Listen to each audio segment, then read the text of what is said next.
তোমার সাথে আমার আলাপ হয় ফেসবুক থেকে। আমি সেইভাবে চিনতাম না তোমায়। কয়েকটা ছবি দেখেছি, দু একবার প্রোফাইল ঘুরে এসেছি তার আগে। তারপর যখন প্রেমে পড়লাম, তখন আমাদের 2 মাস চলছে বন্ধুত্বে। যদি বোঝাতেই হয় তাহলে প্রায় গোটা 5 প্রোফাইল পিকচার, গোটা 10-12টা কভার, আর প্রায় 100 খানেক পোস্ট। এই ছিল আমাদের সম্পর্কের টাইমলাইন। তুমি ছেড়ে গেছো যে কয়দিন হলো, তারও একটা টাইমলাইন আছে। গোটা 3 প্রোফাইল পিকচার, গোটা 6 কভার, ধরে নাও গোটা 50 পোস্ট। কি অদ্ভুত ভালোবাসা ছিল আমাদের। ছেড়ে যাওয়া, থেকে যাওয়া, টাইমলাইন সব কিরকম পাল্টে যায়।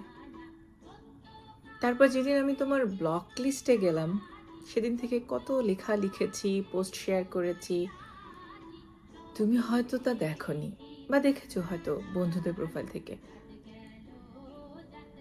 আচ্ছা, কখনো ভেবে দেখেছো এক সময় কত পরিচিত ছিলাম আমরা, আর এখন আমরা চিনি না একে অপরকে?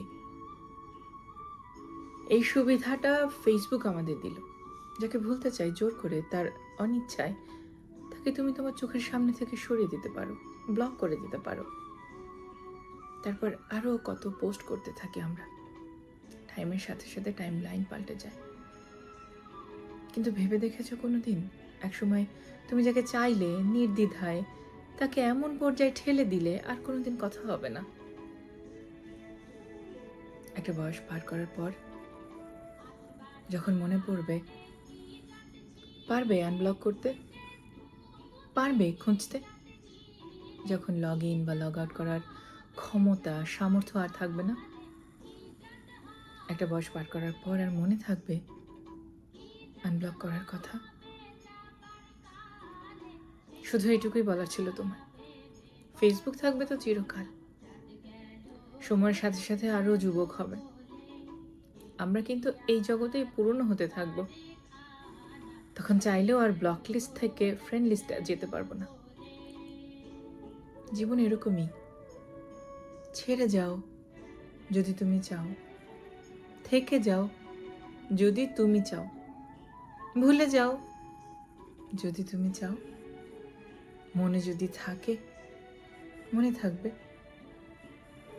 জোর করে মুছে দিলে ফিরিয়ে আনা যায় না।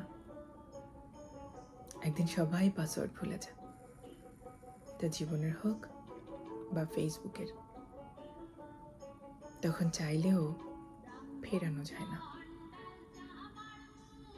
সম্পর্ক না থাকুক, সংযোগ যেন থেকে যায়।